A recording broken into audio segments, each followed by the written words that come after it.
See, my idea of the house was something which gives ample space, plenty of space, and it is very near to nature. It should be.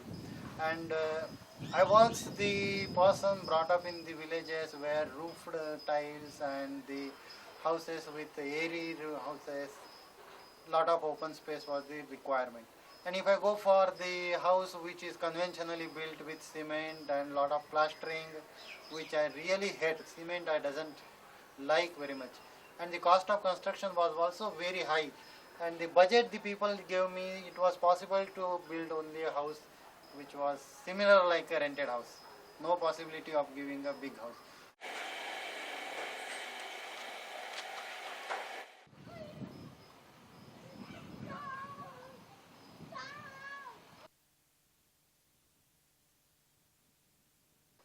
If I go for a construction of a conventional method with 2-bedroom house, budget was definitely something around 10 to 12 lakhs, which excludes the woodwork, and that was not my capacity.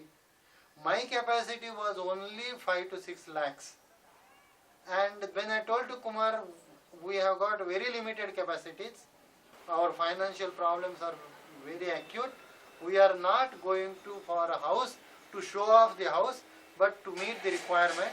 That time Kumar told yes. He was the person. He told that he can give the house like this. He first confidence he told that yes, we can give the house.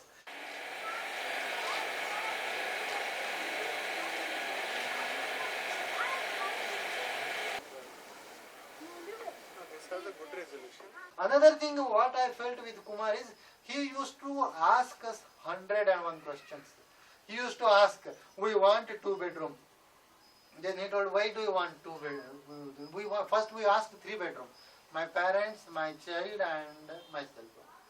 Then he asked, I think he has asked, why you want a separate room for a child? Then put her somewhere in one of the bedroom. Make the bedrooms bigger one. If you want to have 3 bedrooms, it will have 10 feet by 12 feet. If you make 2 bedrooms, now I have got 2 bedrooms are 12 feet by 16 feet. That is the bedroom size. And I can put everything in that.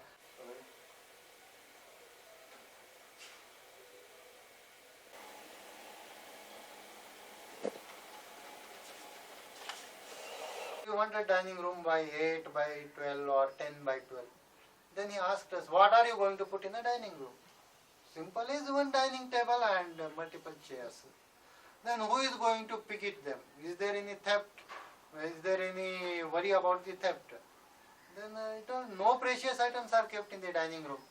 Finally we come to the open dining room. Then open dining room means, then we told, even if it is a dining room, with night times we will put some clothes there. We wash the clothes in a week. Lot of clothes will be there to be washed. Then when some visitors comes, those clothes are to be dried. We will be using dining area also as a clothing, drying the clothes. Naturally then he told, you go for a roof which is not a molded roof, go for a tiled roof itself. That frames will be there, you can hang any number of clothes you can put it. So actually we are putting extra additions like something like a drama, some 2 curtains have been dropped, 2 curtains have been removed, scene is changed, like that we can have that of flexibility in our dining area, which is multi-purpose room now. Actually nowadays, because our parents have gone to our native place, we have removed the dining table and we are using it for drying the clothes. When dining table was there, my daughter was practicing table tennis on that, because that much flexibility it is there.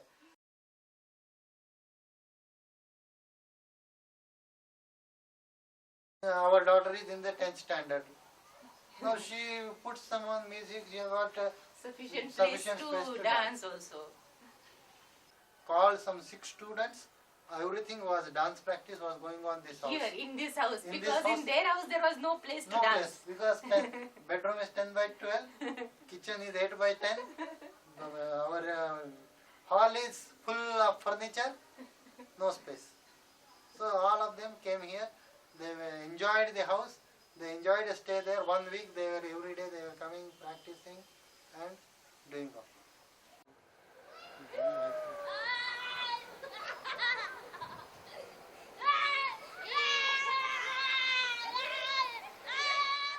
We are depending on the Mother Earth. Ours is the body is naturally being the our product of the nature.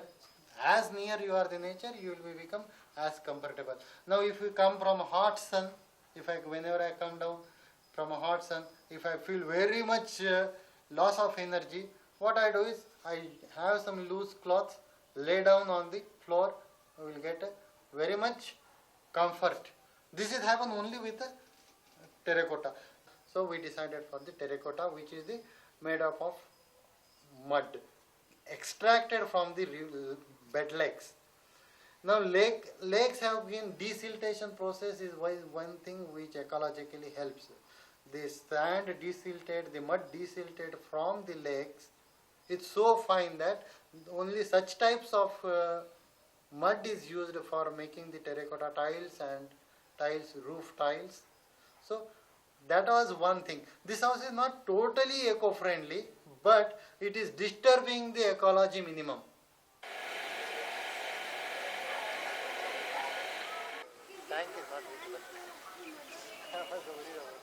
It has got minimum cement used. Even my cement supplier told, sir, you have not at all purchased any cement from me.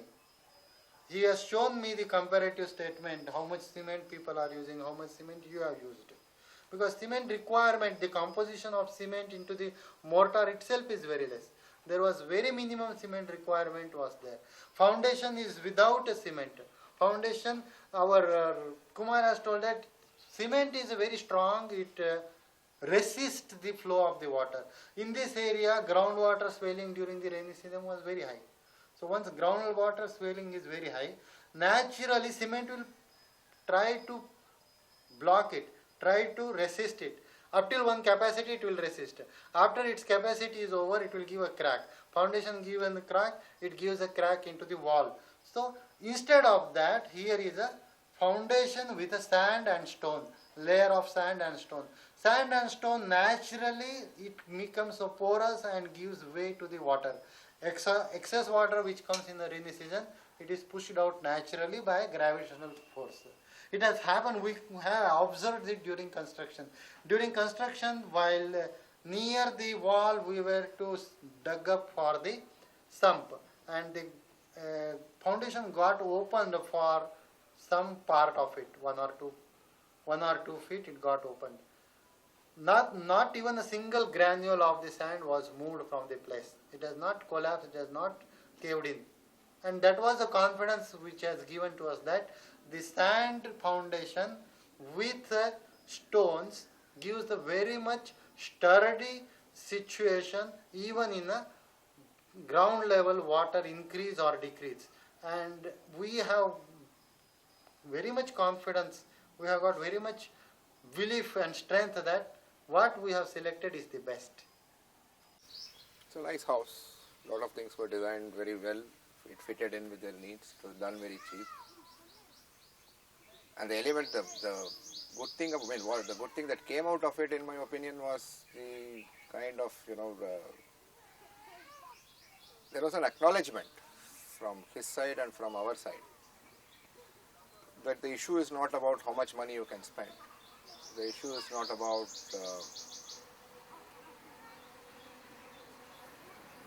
whether you are rich, poor or middle class.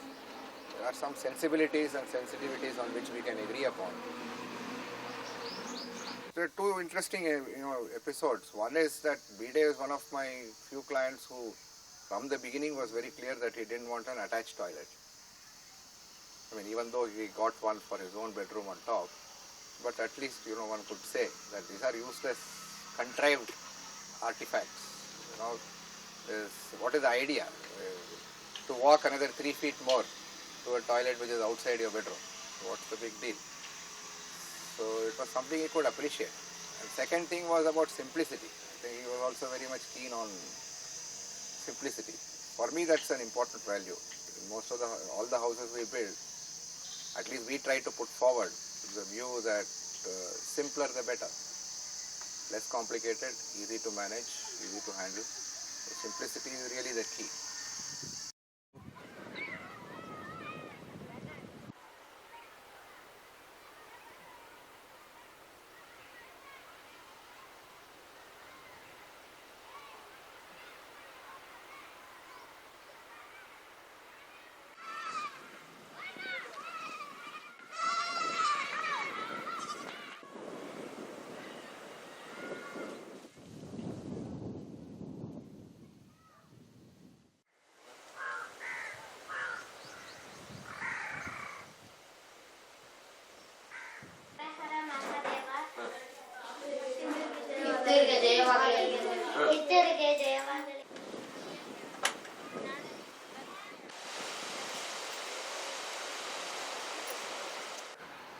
Neilbag was started as a rural school by Mr. David Horsburgh, an Englishman, about over 30 years ago. David had worked at Rishi Valley, and he wanted to bring in a new dimension into education. There were very few children, not more than 20 children, but he decided to use the local village forms of architecture to build his own house in the school. So it was built with mud, and the flooring was actually cow dung washed floors, and but improved upon the technology. Those buildings have sort of withstood the test of time now for almost 30 years. Only recently, in the last year, that we've actually renovated them because, for problems with white ants, and we had used sort of wood and things like that, which were getting eaten up. We were looking very much to replicate the same kind of architecture. One thing certainly for any NGO that is very important is that you do something which is low cost. We want something low cost, we want something functional, we want something aesthetic, we want the buildings to be safe for children. So in a sense, those were all our directives to Mr. Kumar and his team. I certainly did go and look at some of his work. I looked at the women's shelter in Kolar, built for Vimochana, and I was impressed by the aesthetics, by the use of local materials, and the fact that the costing was really low compared to any kind of costing that you look at today.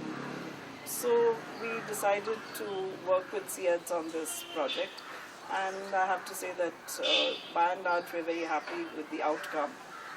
It met all our expectations. It has been extremely low cost. The cost was well under 300 rupees a square foot.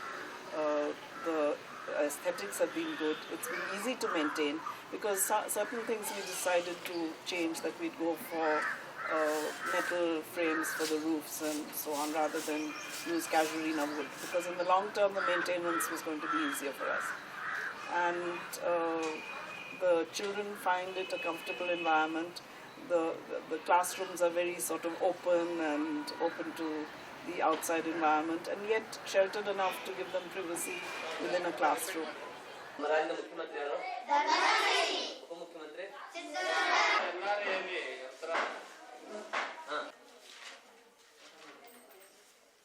The fact that they were all local people who were also used.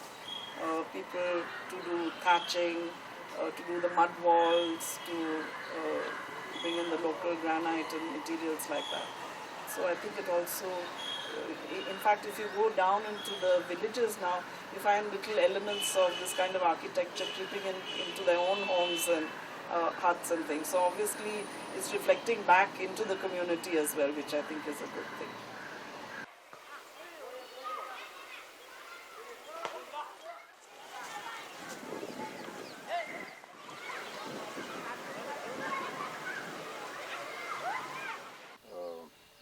I am not a trained architect. I joined the center in 1983. That's the CEDS collective. And one of the first things, my first exposure to this kind of work was working in the slums that you film. And that's the place, Qadar Sharif Garden slum, is where we started this whole thing. Initially we started as a kind of placement center, trying to get jobs for people in this particular slum, because that is where we were working from the center.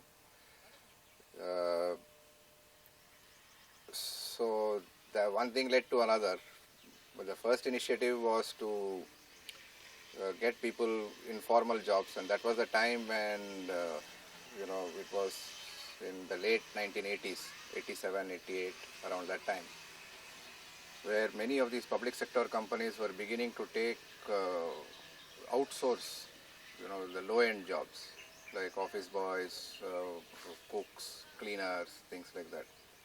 So we started it very informally, trying to find jobs for people, and so that sort of grew. So we got quite a number of lucrative contracts, if I can say so. and that really became big. It grew, and it became also a a kind of business which was impossible for me to handle, and along with me, few others who were in the center who were working with me, it became impossible for us to handle. So what we did was we gave it over to another NGO in Bangalore, so who took it over, and they are running it quite successfully now. And meanwhile, I met up with some people from Kerala who were working with Lorry Baker. And that was the time when we were running a campaign on housing rights called National Campaign for Housing Rights. So the center was involved in this. It was part of our work. We were thinking of what is the meaning of housing and what is the meaning of housing rights and so on. So it started that way. First as a kind of intervention in these informal sector jobs, and then as a kind of a building cooperative itself. When I say building cooperative, it is not a cooperative of people who own homes, but a cooperative of people who are building these homes. The main thing was this realization, that we are talking and fighting for housing rights and so on, without having a clue or without any reflection of what housing really means. And predictably, the kind of campaigns for housing rights, the kind of campaigns for the rights of construction workers, for instance, have predictably gone that way. I will give you two examples. One is, what has become of housing rights. For me, it was a, big eye-opener. That I'll tell you a story. We started this campaign for housing rights. We mobilized people to demand for housing rights and so on. In a general theme, it was to make housing as a fundamental right in the Constitution. And the more specific things was according to local needs and local needs specifically. So at that time, there was a parliamentary committee set up on housing rights. A number of parliamentarians, MPs came who were supposed to go to all parts of India and listen to people's woes on what were the problems of existing housing policy and what should be the new housing policy and so on and so forth. So they came here to Bangalore, and we were part of the National Housing Rights Campaign, and we were going to present a few case studies of what is wrong with the current housing rights policy and how people are being deprived of basic access to housing resources and so on. The eye-opener was that it was completely sponsored by Canara Bank Housing Finance Division, Can Bank Housing. So this was the time in the late 1980s when I think there were people who were much smarter than all of us in NCHR and so on put together, which is the lobby of bankers and construction construction companies who had already seen that there was a growing demand for middle class housing, for housing finance. So housing rights became very truncated and translated into housing finance. Now one can argue about it and say that that's a wrong thing and so on. But whether it is right or wrong, that is the real thing. That is what really happened. So a campaign for housing rights, one way or the other, gets translated to a demand for money to build more houses. That's the bottom line. That's the reality. I mean, one can analyze it and one can, break down the economic theories to say that why this is happening and so on. But bottom line is this is what happened. And for me, that was an eye-opener. It was completely an eye-opener. We never thought that this is what is going to happen or this is what was in the cards. That was one. Second thing is, if you take, during the same time, there was also another big campaign for the rights of construction workers. Now, what has happened to that campaign? There was some efforts to start a cooperative of construction workers to take up projects which a construction workers cooperative can take and build and so on. Some of it I think has been done in Delhi. I am not sure of what their actual existing practices are. But the point remains that finally when a kind of a policy or a bill was produced by this campaign for construction workers, it was nothing else but a major, it was nothing else but a proposal for a major effort to track and coordinate movement of people from village to cities. To put it in a nutshell, it was simply this, that we don't even know how to build a house. Then what are what are we talking about housing rights for? That is what prompted me to start this. And that is when we started taking up. When we started it, I didn't even know the difference between mud and sand, between stone and mud. Nothing, absolutely nothing. We just jumped into it, got a couple of projects, made mistakes, but worked with a lot of sincerity, and then started from there. So this is a story of last almost 15 to 18 years.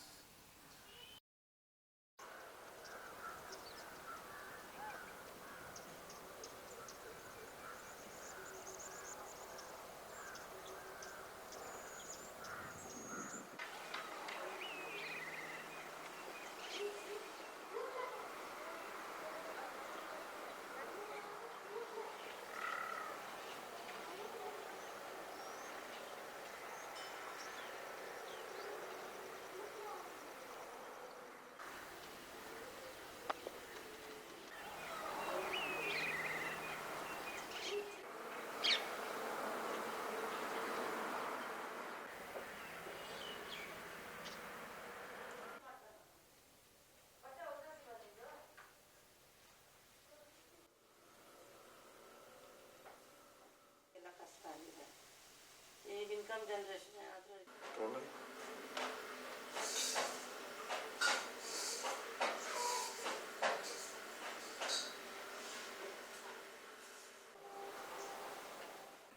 Violence against women main work ಬಂದು violence against women ನಲ್ಲಿ ಕೆಲಸ ಮಾಡ್ತಾ ಇದೆ. ಈ ಇದರಲ್ಲಿ 25 ವರ್ಷಗಳಿಂದನೂ ನಾವು ಮಹಿಳೆಯರ ಬಗ್ಗೆ, ಮಹಿಳೆಯರ ಮೇಲೆ ನಡೆಯೋ ದೌರ್ಜನ್ಯದ ಬಗ್ಗೆ ಆಲ್ ಓವರ್ ಇಂಡಿಯಾ ಅಷ್ಟೆಲ್ಲ AWHRC Asian women's human right ಕೌನ್ಸಿಲ್ನಿಂದನೂ ಕೆಲಸ ಮಾಡ್ತಾ ಬಂದಿದ್ವಿ. ಅಂದರೆ ನಮ್ಮ ಬಹಳ ದಿವಸದ ಒಂದು ಕನಸು ಶಾರ್ಟ್ ಸ್ಟೇ ಹೋಮ್ ಇರಬೇಕು ಮತ್ತು ಡಿಫ್ರೆಂಟ್ ಆಗಿರಬೇಕು. ಎಲ್ಲ ಶಾರ್ಟ್ ಸ್ಟೇ ಹೋಮ್ ಥರ ಇರ್ದಿರ ಒಂದು ಡಿಫ್ರೆಂಟಾಗಿ ಯಾವ ರೀತಿ ಅಂತಂದರೆ, ಒಂದು ಹೆಣ್ಮಕ್ಳು ಮನೆ ಬಿಟ್ಟು ಬಹಳ ನೋವಿನಿಂದ ಬರ್ತಾರೆ, ಅವ್ರಿಗೆ ಇರೋಕ್ಕೆ ಜಾಗ ಇರೋದಿಲ್ಲ. ನಿಜವಾಗ ಹೇಳ್ಬೇಕಂದ್ರೆ ಇದನ್ನು ನಾವು ಯಾವಾಗೂ ಮಾತಾಡ್ತಾ ಇದ್ವಿ. ಇದನ್ನು ನಾವು ನಮ್ಮದೇ ಆದ ಶ್ರಮಿಕ್ ಇದರಲ್ಲಿ CADSನ ಒಂದು ಪ್ರಾಜೆಕ್ಟ್ ಅದ ಶ್ರಮಿಕ್ ಇದರ ಕೋಆರ್ಡಿನೇಟರ್ ಆಗಿ ಕುಮಾರ್ ಏನು ಕೆಲಸ ಮಾಡ್ತಾ ಇದ್ವಿ, ಅವ್ರ ಮುಂದೆ ನಾವು ಯಾವಾಗೂ ಇದನ್ನು ಹೇಳ್ಕೊಳ್ತಾ ಇದ್ವಿ. ಆ ಕನಸನ್ನು ಇದು ಸಾಕಾರ ರೂಪವಾಗಿ ಇಲ್ಲಿ ಇವಾಗ ತೆಗೆದುಕೊಂಡು ಬಂದಿದೆ. ಶಾರ್ಟ್ ಸ್ಟೇ ಹೋಮ್ ಇಲ್ಲಿ ಮಾಡ್ತಾ ಇದ್ದೀವಿ. ನೊಂದೇ ಹೆಣ್ಮಕ್ಳು ಬರ್ತಾರೆ, ಇಲ್ಲಿ ಉಳ್ಕೊಳ್ತಾರೆ. ಆದರೆ ಒಂದು ಪ್ರಾಬ್ಲಮ್ ಏನಂದರೆ, ಇಲ್ಲಿ ಉಳ್ಕೊಂಡವರು ಮತ್ತೆ ಹೋಗೋದಕ್ಕೆ ಸ್ವಲ್ಪ ಹಿಂದೆಟ್ಟಾಗ್ತಾರೆ. ಈ ಪ್ಲೇಸ್ ಅವ್ರಿಗೆ ಅಷ್ಟು ಒಂದು ಇದನ್ನು ಕೊಡುತ್ತೆ. ನಮಗಿಂತ ಹೆಚ್ಚಾಗಿ ನಾನು ಹೇಳ್ತೀನಿ, ಈ ಪ್ಲೇಸ್ ಅವ್ರಿಗೆ ಒಂದು ರೀತಿ ಸಾಂತ್ವನ ಕೊಡುತ್ತೆ ಅಂತ ಹೇಳ್ಬಿಟ್ಟು, ಬೇರೆ ರೀತಿ ಆಗಿರೋದ್ರಿಂದ ಬೇರೆ ಶಾರ್ಟ್ ಸ್ಟೇ ಹೋಮ್ಗಳಲ್ಲಿ ಒಂದು ರೀತಿ ಬಾಗಿಲುಗಳು ಹಾಕ್ಕೊಂಡು ಒಳಗಡೆನೆ ಇರಬೇಕು, ತುಂಬ ಸೆಕ್ಯೂರಿಟಿ ಇರುತ್ತೆ, ಅವ್ರಿಗೆ ಭದ್ರತೆ ಹೆಸರಲ್ಲಿ ಅವ್ರನ್ನ ಒಳಗಡೆನೆ ಇಟ್ಟಿರ್ತಾರೆ. ಇಲ್ಲಿ ಆ ಥರ ಇಲ್ಲ, ಹೊರಗಡೆ ಒಳಗಡೆ ಎಲ್ಲ ಓಡಾಡ್ಬೋದು. ಮತ್ತು ಇದು ಓಪನ್ ಪ್ಲೇಸ್ ಆಗಿದೆ. ಈ ಪ್ಲೇಸ್ ಅಂತಂದರೆ ರೂಮ್ ಒಳಗಡೆನೆ ಇರಬೇಕಂತ ಏನಿಲ್ಲ. ಮನೆ ಒಳಗಡೆ ತೋಟದೊಳಗಡೆ ಮನೆ, ಈ ಥರ ಒಂದು ನೇಚರ್ ಜೊತೆಗೆ home. I'll tell you a story about why I object to the kind of architecture we do being called unconventional architecture. See, when we first started conceiving of what we should do in Kolar, we have shot that. In Kolar, like I wanted to build with mud. I had heard that there were other ways of building with mud apart from using sun-dried bricks. Most of the work that I had seen and people I had talked to were talking of building with sun-dried bricks. So I knew that there was another way of doing it. I had heard about it from other people, but it was not visible anywhere. And so one of the, one time like I found out that on the way to Hassan, that there were villages where it was built like that. And to my surprise, I mean, if I go today, I notice it every time on the road on both sides. When I first saw it, I must have gone by that, seen that same house 20,000 times, but it never struck me at all. So we just took, went off trying to find people who will build with mud. When we went there, we were not even sure what we wanted.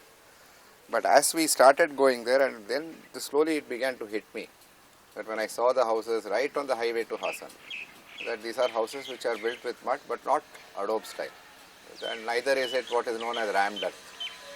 It's built in a way where you mix the mud and shape the whole house like a potter shapes, on a wheel. Every day you build around 2 feet all around, and the house is sort of gross. So that's how it is built. Later I came to know that it is called cob walls. Those kind of walling is called cob walls. We have introduced that extensively. We have done many projects like that. Kolar was our first one. And there we went in search of people who will come and do it. So I found we went to various villages, talked to many people, then finally found some guys who would come and do this kind of work for us here. So they came, they did it, then the rain started, then they went away. All this time I was under the impression that this was a kind of, a dying art. It was a way of building houses which was no longer viable, which was lost. And there I was thinking that I was recovering a tradition and so on and so forth. So then the month of June, the first building was built and then they went away, saying that promising they'll come back after 2 months. So we waited for a month, we waited for 2 months, they didn't come back. So then we went searching for them again. And when we went searching for them again, it was an utter surprise to me that, these people didn't come back for the simple reason that there was enough work around their own villages. So it made me think like, for whom is this a dying art? When I try to bring them from there and build like that in Bangalore, it's a dying art. But it's not that these people are dying, or neither is that art dying. That way of building is vibrant, it works, it exists, it has an economy, people make a living out of it, and it continues to flourish. It may not flourish exactly in the way that we think it should flourish, but people make a living out of it and they live happily. So happily so that even the higher wages that we give in Bangalore, they don't want to come back for it. It's far more comfortable to live in your village and build for whatever jobs that arise. And the next season those jobs are there. So this opened my eyes to another question of what is this idea of conventional and what is this idea of mainstream. So if you apply it to, if you think about it in architecture, you come to a very simple, you ask yourself a very simple question. Is building with cement, is that mainstream? Or building with mud, is that mainstream?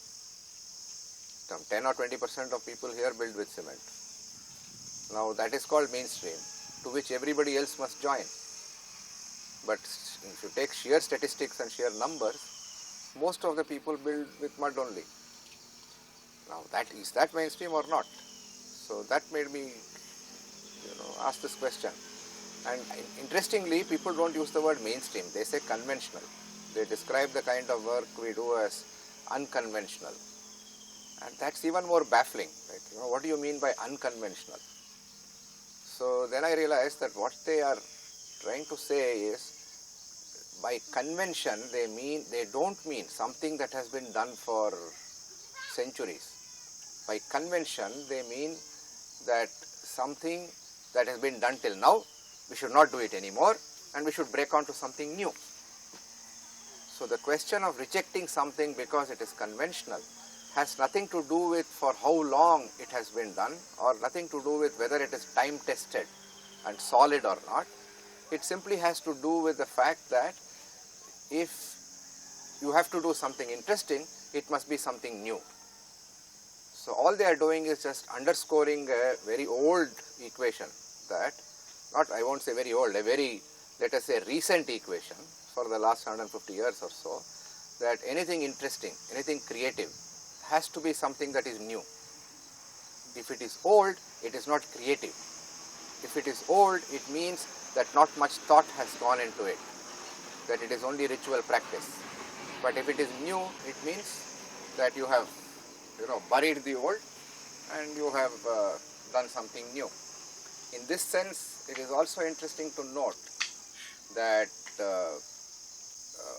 there is almost an automatic conjunction of meaning between being a modern person and being a progressive person. So this kind of architecture has been described as being progressive. It's progressive because it consumes less cement, it consumes less steel. But nobody gives a single thought to the fact that traditional architecture built with mud, built with thatch, and the kind of houses that you see all around you have not been done with steel or not been done with cement at all. But that's not given the status that this is given. So it's almost like, I make fun of it all the time and say, don't call this alternative architecture simply because it is altering the native architecture. So don't alter natives. You leave natives alone, then that itself is alternative.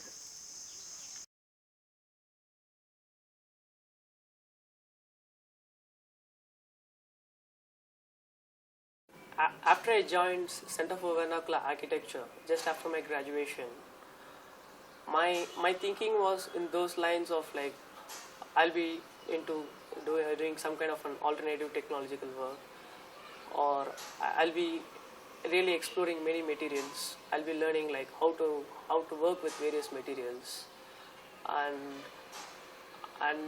it will be more like a normal streamline work, but of a parallel kind of a work, which they call in the market like alternative technologies or eco-sensitive, something like that. And I was also keen on those kind of work only initially. But after working for almost 2 years with Mr. Kumar, now my thought process has slowly changed.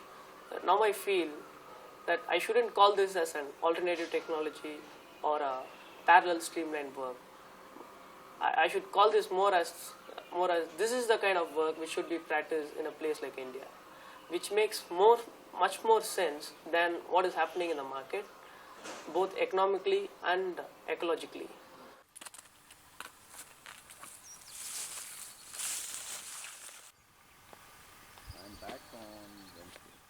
And Mr. Kumar is very lenient about, he wants his work done, that's all. He doesn't mind how he get it done. So there's no restrictions on, the amount of work. And he's very lenient regarding that, certain amount of work, you postpone it or you prepone it. There are no final restrictions to any kind of work. So I started realizing that after my, training just get over, and I got to know what problems my friends are facing in other firms. Okay, what was that? That is very formal. Be there at 9. You're supposed to leave at 7. You're not going to any sites. You're just sitting on the computer and drafting for hours and hours and hours. You don't know where the site is coming, where the project is happening also. All you know is you have done a design and that is being executed somewhere, which was not the case here. Okay, here it was like you do the design, you go to the site, you execute it. I have done a project in Ooty and I have done right from scratch to end.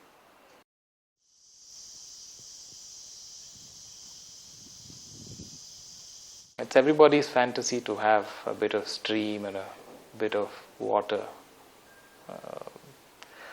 When I saw the backwaters of this dam, I felt that it was, besides being visually very, very, very beautiful, there is a certain tranquility. The other thing about being on the backwaters of a dam, there is also a stream that is like it doesn't flow, so it kind of enhances the feeling of stillness. I was coming from the city, noise, dust, pollution. This kind of stillness appealed to me.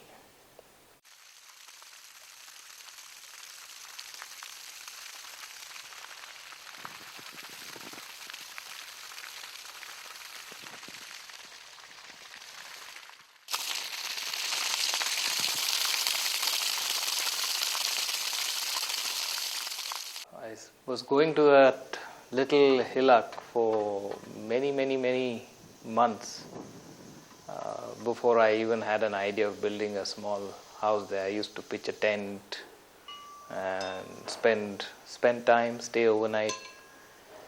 As time progressed and I found that I really would like to have something more permanent in that place, I thought in terms of building 2 rooms with a kitchen. That was my idea.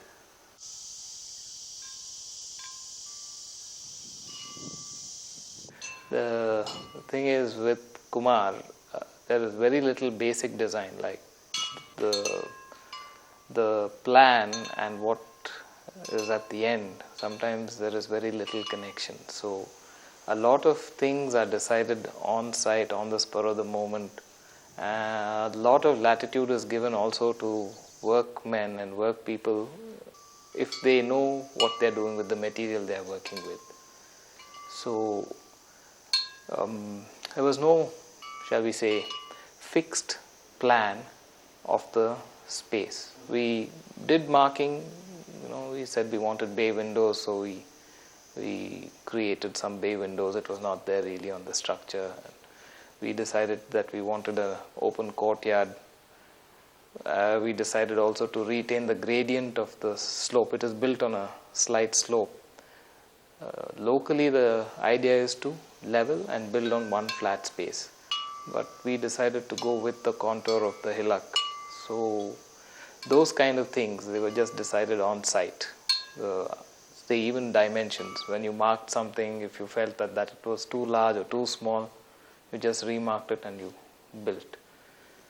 The other thing was to use as much locally available material as possible. So the rock that we use, the rock or the stone that we've used, is, say, surplus from quarries, things that they have no use. And the flooring, I've used clay before. I wanted to use clay, but the courtyard with steps going into the house and into the living spaces, that we used red granite, which again is quarry waste in that area. People just use it as flagstones for the exteriors. So this kind of suited us. We found somebody who knew how to lay that, and for hardly any cost we were able to get some red Magdi granite. The hillocks outside came onto the floor inside. Srini's farmhouse, the interesting thing you will see is the concept of an enclosed space. It's built on the slopes of a hill, and we worked with the idea of something very similar to a fort. Not exactly a fort, but let's say a big boss's house, big man's house. Srini was also a little wary of, basically he wanted a place where some amount of privacy is ensured, and at the same time it would not be a, it would, to put it in his own words, it would demand respect. There's nothing wrong with that, right? Which is like a kote. There is another old house very near to where we have built his place. When you go there, maybe you can film it. The idea is that, it's the inverse of a compound wall. You have a core house and then you have open space around. It's the inverse of it. You have an enclosed structure and you have the house inside that enclosed structure. So that enclosed structure forms part of your house, and that is really the traditional way to build. Yeah, something like a vada. Most traditional houses are like that. Santali villages, entire villages are built like that. So it is that in a very minuscule form. So that's what is significant about his house.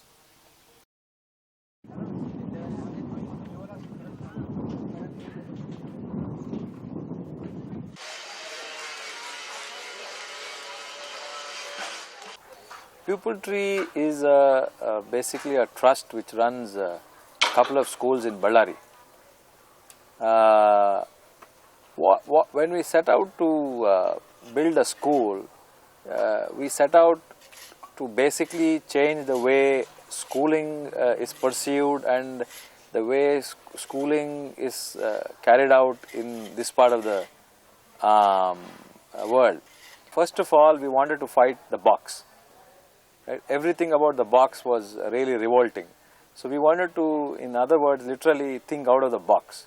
So when we wanted to break the box, naturally what came out of that was a very well spread out building, buildings which were more free flowing than your regular very predictable box like structures what you see in many schools today.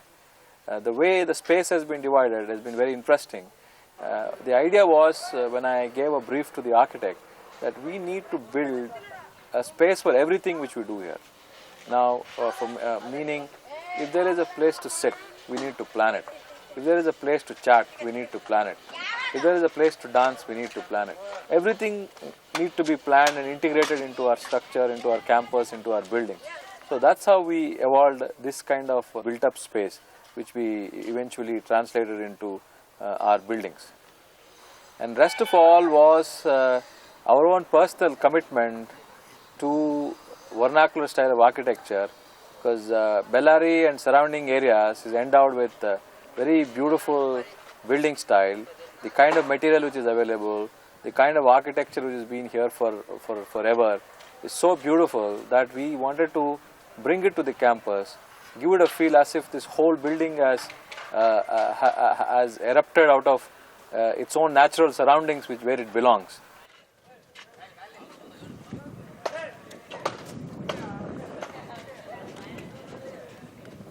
This project is in many ways very unique because so many things we have done here, so many things we have achieved here.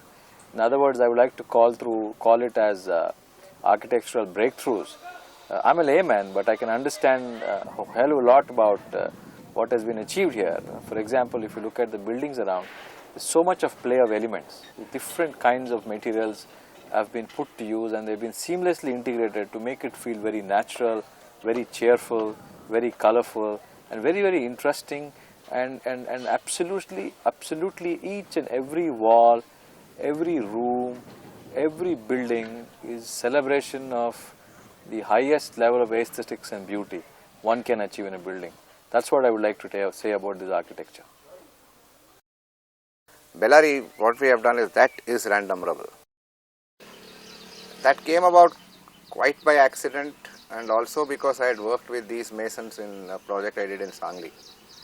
So I am very proud of the work that's done in Bellary. Many things, are become very clear. They are sort of declarative statements that if you want to do random rubble, you build with mud. So actually, building with cement simply increases the cost of the building and introduces a material which is unnecessary. And the other that actually nothing else. That's the most dramatic improvement in the kind of work that we have been doing in Bellary has been the experiments with random rubble. And for this,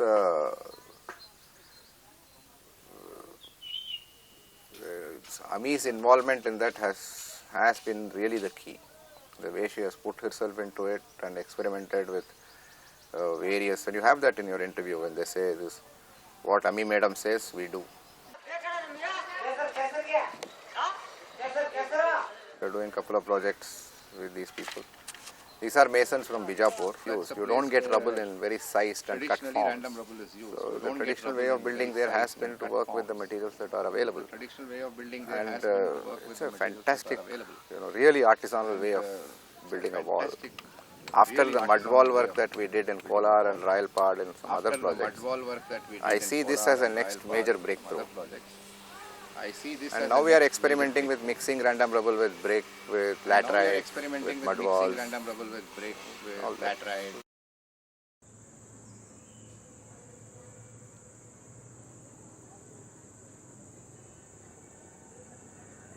In case of Elizabeth's house, the interesting thing was the flooring that we have done. That I see as the most interesting thing. The context there is again like to make a kind of artisanal work viable. In today's age of ceramic floors and tiled flooring and mosaic flooring and all that, to get people who will do this kind of flooring in the way they traditionally were doing, whether they really do it in the traditional manner or not, I think is not important. But what's important is that there is a kind of tribute paid to the practice that was done. to the practice that was done in their father's time or grandfather's time. And again here the question is not at which period it was done, it's that it is done by hand. It's done using materials which are least industrially processed. So that's what I call artisanal flowering. The possibility of integrating handmade work into building a house sort of reinforces the idea with which we work on the sort of idea with which we work on in architecture is to think of architecture as a craft and not as an engineering art. So I think that's Laurie Baker's main and crucial contribution, the conception of architecture itself as a craft, that it is something which requires both thinking and doing, almost seamlessly, where you don't separate thinking from doing. And that's why also I take a lot from his emphasis that if you can't build the house that you are designing, then don't bother designing it. As simple as that. And it makes a comment on the kind of house building practices that we have today, or architectural practices we have today.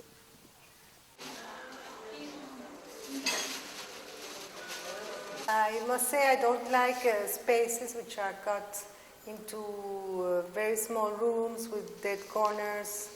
I like big spaces without walls.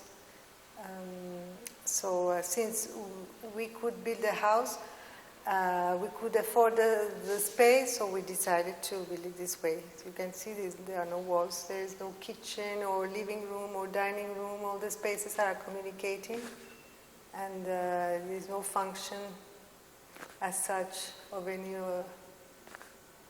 So that is my idea. My luxury is space.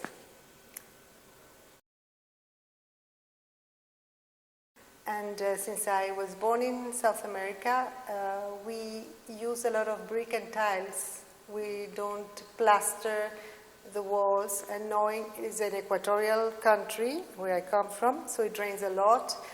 And I could see here how dirty the buildings look outside, how badly they get old as if they are cemented and painted outside. So I thought that the brick was really the best option for this kind of weather. Aesthetically also in terms of maintenance, costs. As I told you, I like big spaces, and I know for what I have seen here in India, you like the puja room, the rooms, you like to, maybe because there's no intimacy in such a populated country, you build very small rooms, a lot of small rooms, which makes the building extremely dark. I also noticed that the windows were quite small, grilled, so the light in the spaces is very poor. Kumar has been extremely modest and extremely intelligent, because he understood my needs and my desire. I did knew what I wanted, exactly what I wanted, and he just followed my desires, and I thank him for that, because I really live in my dreamt house. When we did a project in Sangli, there were two other people who were building with exposed brick. Okay, Laurie Baker technology, as it is called. So he took us to their house, and one of the guys was an English professor, and he was building with exposed brick, and it was, I didn't particularly take to that building because it was not done with a certain, neither this particular professor's conception of the building, nor the architect who had designed it from Pune, or the contractor who was building it. None of them were doing it with a certain exuberance. That exuberance was completely lacking in the way the building was structured and designed and being executed. So Prasanna made this comment which has struck in my head. Like, we both laughed at it and said, so this is what they think of exposed brick. The idea was that, that this is a kind of cultured, he said that they were cultured people in coats.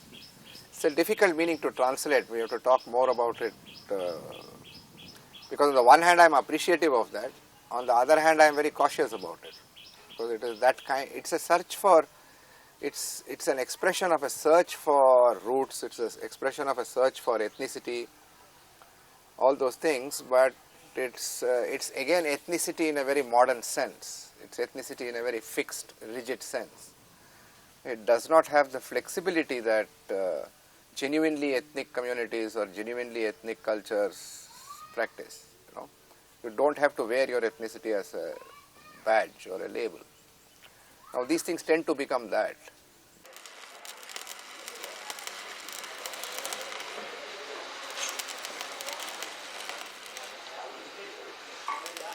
So they tend to become a kind of a badge or a label to proclaim that you love nature, you don't want to cut trees, that you are very sensitive about the tremendous wastage of water, so you want to harvest rainwater, and you are very much proud of your Hindu heritage, so you have carved doors in your front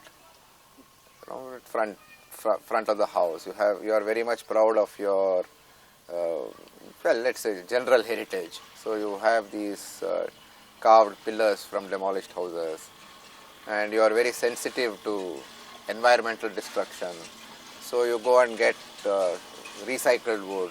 All these practices in themselves are good. I don't say they are bad. What they add up to is what I have learned from Ivan Illich, where he sums up in one classic sentence. He says, modernity cherishes most what it destroys.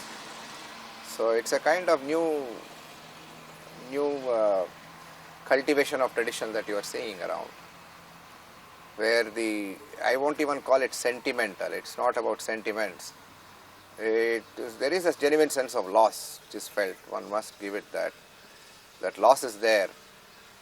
But the concept of a desirable future, the concept of a vision of a desirable future is not very different from a modern European future. It's not very different from, it's like this.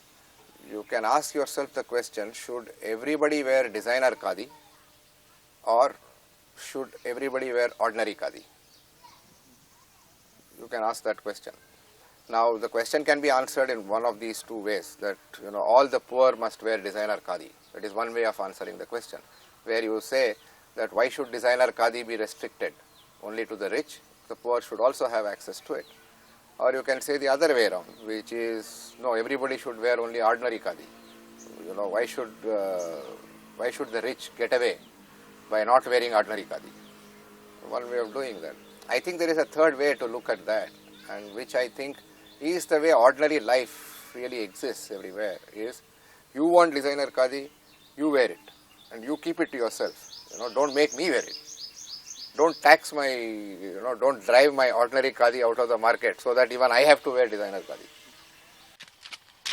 There is no talking terms with I just like to share a joke which Kumar always says to any of our clients. Like, usually the question which will be posed upon us is, how strong is your building?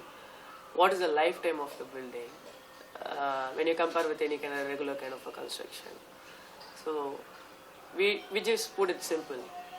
It's as strong as Tipu Sultan's fort, which was a mud fort. So that should hold good.